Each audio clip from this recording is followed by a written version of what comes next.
The political question is whether this Trump fatigue, which is documented and joked about, could impact turnout.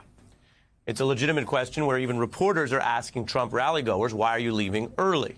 The Washington Post asked several as a long rally basically stretched their plans, and they cited different needs, like they had to go to take care of a pet, see a family member. One attendee said their phone died. Some said sound quality. Most of these sound like excuses rather than what might be the real answer.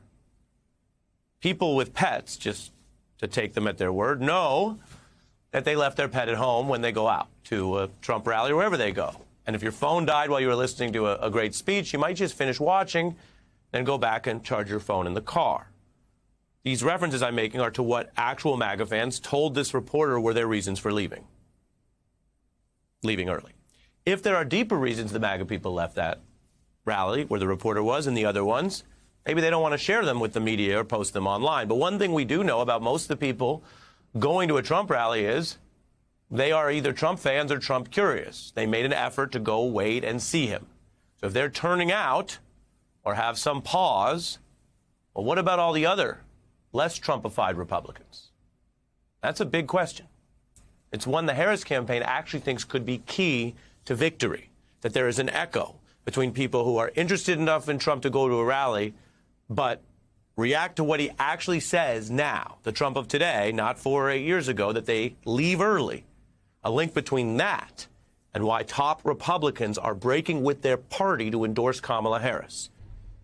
Now, this important theme in the campaign right now, which could tip states towards Harris, is this embrace that I'm telling you about, not only by the independents and conservatives, but lifelong staunch Republicans. What voters saw in Wisconsin and many others watched across the nation is so unusual in American life, you'd actually have to do a double take, especially if this happened just a few years ago. Liz Cheney began the Trump era as a leader of the entire Republican House caucus. She backed Trump in 2020. It's not that long ago, but ended that era fighting the insurrection after he lost 2020. Now she's campaigning with Harris, along with her father, Dick Cheney, as other Republicans who work directly for Trump and his whole agenda are breaking with him to back Kamala Harris. This is big. It could impact the outcome of the election. It is a rarity in our current partisan political era. And so right now, tonight, to see how major this is, consider how these partisan, Republican, staunch, conservative hawks have sounded across the bulk of their entire careers. We are all a little weary of the Clinton-Gore routine. It is time for them to go. How much damage do you think President Obama has done? I think it's been devastating. He's strengthened our enemies. All of his policies are working. It's just that we're not getting any coverage of it because the media doesn't want. They just don't want people to see his success. Slate magazine described him as one of 10 conservatives that will define the conservative movement. To never relent on our principles and never relent on why we were sent to Washington, D.C. McChrystal says, are you asking about Vice President Biden? Who's that? His aide goes on to say, Biden? Did you say bite me? Did you really tell Senator Leahy bleep yourself? I did. You think he's the worst president ever? Well, he's certainly the worst in my lifetime. That's just a small sampling. They sounded like that most of the time, over and over, about all those political issues. Now these hardline conservatives, even former members of the Trump administration who served through 2020, from its final years, look at this phalanx endorsing Kamala Harris. And the Cheneys are telling their supporters and allies that backing Kamala Harris is specifically, intentionally, and substantively bigger than politics, bigger than a party. You have to remember that because we talk so much about policies that sometimes we forget there are things that are bigger than policies, as important as they are. And they're saying this is an urgent constitutional cause. President Harris will be able to unite this nation. Liz Cheney really is a leader who puts country above party and above self. As a conservative, as a patriot, as a mother, as someone who reveres our Constitution, I am honored to join her in this urgent cause. No matter your political party, there is a place for you with us and in this campaign. A welcoming and outreach, bipartisan message there from Harris. This is out on the trail, of course. Trump's own aides have supplied some of the most damning testimony against him year after year, scandal after scandal from January 6th, where some are going back and saying that was their breaking point. Trump Deputy Press Secretary Sarah Matthews is in that camp, and we just heard her very clearly, very thoughtfully state her case against Trump and for Kamala Harris on Wednesday in a discussion with several Trump vets right here on The Beat. I don't agree with Kamala Harris on most things. But at the end of the day, you know what we can agree on? That we respect the Constitution, that I believe she is someone who will uphold it. And Donald Trump has shown us that he won't. He is the first president in our nation's history to disrupt the peaceful transfer of power. I don't want to put someone like that back in power in the Oval Office because I don't think he deserves to step foot anywhere near it. That is worth hearing. That's why we had her on, to hear it.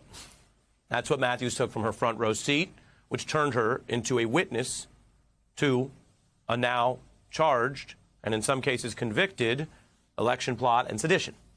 Another star witness, all the way back to Trump's first impeachment, Ambassador Sondland, also publicly said January 6th was his line, publicly breaking with Trump.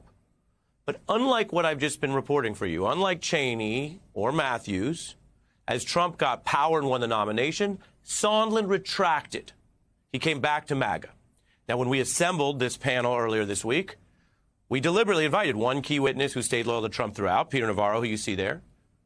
The other, now backing Harris, whom I just mentioned, Matthews.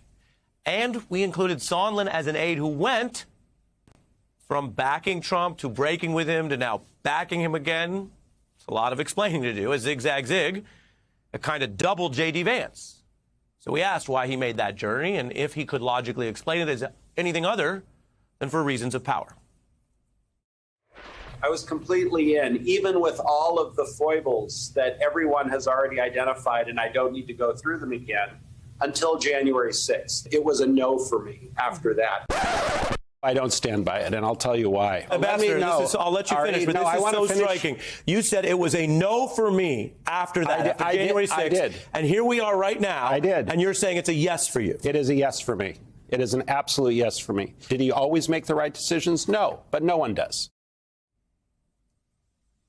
So, you can hear it yourself. Diverging views, even among Trump vets turned critics, about whether to even remain critics or support Harris. Now, that interview has been driving headlines this week, especially focusing on Sondland's answer and turn. These are just some of the outlets that picked it up. And it's partly, probably, because it is simply newsworthy and interesting, but also perhaps because political observers see in Sondland a pattern across the wider Republican Party. Bill Barr broke with Trump over Jan 6. He warned of all the dangers, but is now backing Trump. And many other Trump vets have much larger challenges than deciding who to endorse right now. Look at the consequences of just working for him. A higher rate than any other first-term administration of what you see on your screen. Disbarment, criminal targets, indictments, convictions. These crimes were all on behalf of Donald Trump. Many of them, as you see, charged. Steve Bannon in prison right now. And broadening out, Trump's campaigns and businesses have been exposed over the years because of this same factor I'm telling you about. The actual testimony and witness statements by people who worked for him. You can see the people convicted and many others who helped lead to these convictions by saying what they saw Trump and his allies and his organizations and his enterprises do. This matters. And if it matters any time, let me tell you something. October, a month out, it matters right now. So where are we going? You say, okay, Ari, you walked through all this. What are we talking about? The whole point of principle is that it operates on a higher plane than all the other typical policy differences, or matters of style, or even what you need in any organization, any political situation, which is some compromise. Some principles cannot be compromised. Democracy has always been number one on that list of principles. I'm telling you about historical facts and constitutional law. I'm not adding any extra speculation or opinion. That is the principle. That is why, from the president on down to every sworn federal official, the law requires that you take that oath. It is not to a party, let alone your personal interest. It is an oath. It is not symbolic, it is literal. You can be impeached, removed, and punished for betraying that oath. And it's not even an oath to the office, say in Obama's case, as you see on your screen, to the presidency. It is to the constitutional democracy itself.